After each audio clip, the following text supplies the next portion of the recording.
What's up, doll collectors, hobbyists, fabs, and besties?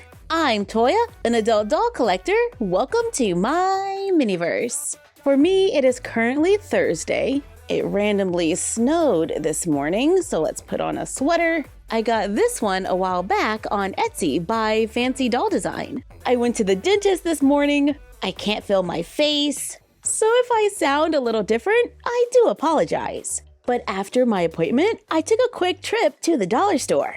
Roll the footage. Walking in, I'm seeing lots of stuff for Easter. Small items that could go in a basket. They've got Totally Tiny Series 2. Let's grab a few of those. And micro games. Is that pickleball? I walked over to the craft supplies. I'm seeing a ton of yarn and fabric. Fuzzy fabric? Ooh, I love this yellow. Even fuzzier fabric? They've got flannel and a couple cute prints. I'm seeing plants and greenery that we could totally use in the dollhouse. I like this one. We could probably use the base of these candle holders for end tables. And we're back. I picked up a few things. Most were $1.25, like this micro pickleball set. It looks like it could be Barbie size. Let's open it up. We get a 3-piece net that we have to assemble. There are stands that go on the sides to make a net that's a little over 8 inches. It's definitely small for a Barbie, but it could work for a tabletop net. I think we could also use it in our craft room to hold craft supplies or a couple of pictures.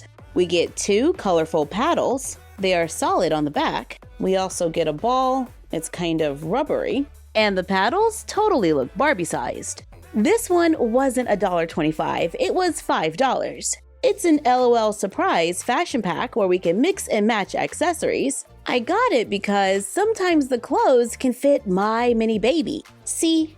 And the shirt even says baby. And there's a dress for when you're feeling fancy. They had Disney Doorables Series 5. There is one figure inside. Here's the code on the back, which is Lucifer from Cinderella. Let's open one more.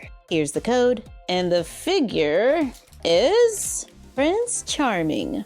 This code ends in a 10, and the last one with Prince Charming ended in 11. What are the chances that this is Cinderella?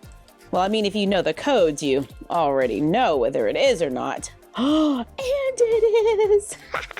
All right, I'm good. I picked up a few Totally Tiny Series 2. We get 2 minis inside. On the back, we can see the pairs. It is totally possible to figure out what's inside. This is a pretzel. And let's see. Am I right? We're doing this in real time. Yeah! Individually packaged, we have a pile of gummy bears and a pretzel. The gummy bears are all pink, but I do like that they come separate, so the colors don't transfer. This one feels like corn on the cob. We got corn on the cob and a hot dog. If you are new to Totally Tiny, they are a perfect size for our 1/6 scale dolls. I would say they're a good quality Playline mini that come in realistic colors with painted details. These are made by Just Play. It's on the back. And we just got the teapot. It is white with blue painted details. The handle moves, the top is removable, and we got a small cup to go with it. And it's very easy to get a complete set. In the comments, one of you wanted us to do a miniature painting. So I picked up a few canvases. This is a pack of 3. They measure 4 by 6. And I got an easel with a canvas that measures 4 by 4 inches. We can use a little acrylic paint to make a simple abstract, to make a little dollhouse art, to add a splash of color to the walls. This reminds me of that book, The Dot. Speaking of dots, I like that whole dot and drag technique where we put a couple drops of paint on the canvas, then take clear plastic or paperboard or cardboard, whatever you like. And I'm going to just start at the top and drag it going down. Clean it up where needed to make a painting. We can also paint the canvas green. I'm just using some acrylic craft paint. Then can we use a few acrylic markers to just make some flowers, like all over the place. Totally doesn't have to be perfect. We're just kind of doodling here.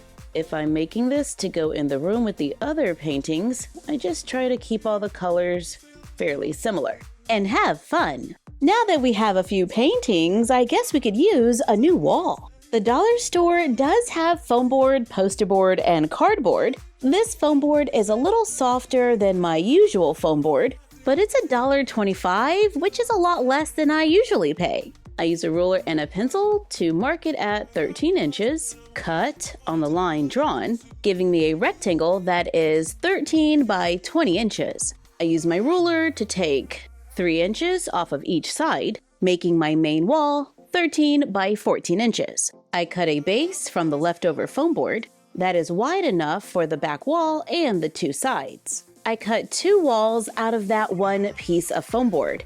I will need a second one to finish the floors and any other details I might need. On one of the walls, taking some inspiration from a home design I saw on Pinterest, trace something round, draw 2 lines going down from the widest point on the circle to make an arch doorway. Carefully cut it out.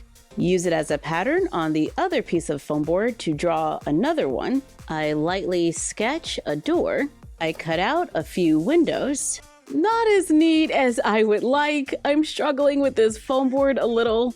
On the outside edge, I cut all the way through, going around the curve. I want this door to be cracked open just a little, so I just score the rest of the way down, making sure not to cut all the way through. Cut a straight line going all the way through down the center so it can open. I flip it over so that it opens towards us. Cut clear plastic from packaging to tape or glue behind the openings. I took another piece of foam board and cut a frame to go around the door. I used hot glue to glue it down. Take the foam board we cut for the base, glue on one of the sides, the back wall. Actually, before we do that, I bought some peel and stick wallpaper for $1.25 each. I cover the floor with the wood grain, then glue on the wall, followed by the other side, to make a wall box with a large door that we can open. Assemble the other wall. When we put them together, we have a little corner room. My door is not finished on the other side, so I'm just gonna leave it cracked. But this is pretty much the look I saw on Pinterest. For the floor, we can cut another piece of leftover foam board. This one measures 13 by 14 inches, so it is a little short on this side. I cover it with another piece of peel and stick wallpaper to make a large room that is easy to store. And we can place other wall boxes on the outside to make it look like this space is larger than it is. We can take our new art and place it on the walls. We can glue it or use poster putty so it's removable. Let's bring over some furniture we made out of foam board. Place it under the painting. I picked up some artificial plants at the dollar store. I cut a few and glue them into a cap from mouthwash. For a quick potted plant that we can place in the corner, I picked up a metal easel display for $1.25. It's a gold color, and we can bend it a little if needed. Let's take some dollar store fabric. I'm using a fuzzy yellow fabric. I use it to make a quick pillow. It's lightly stuffed.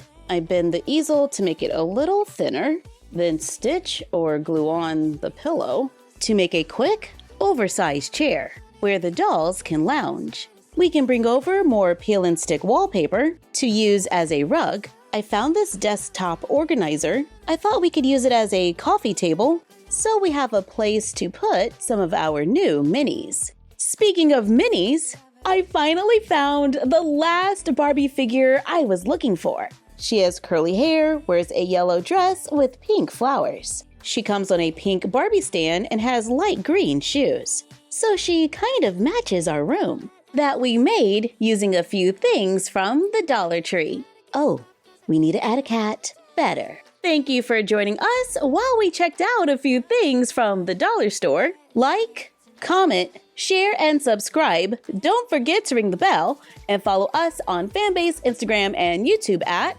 MyFroggyStuff and Bella of MyFroggyStuff on Instagram. And we will see you next time. Bye!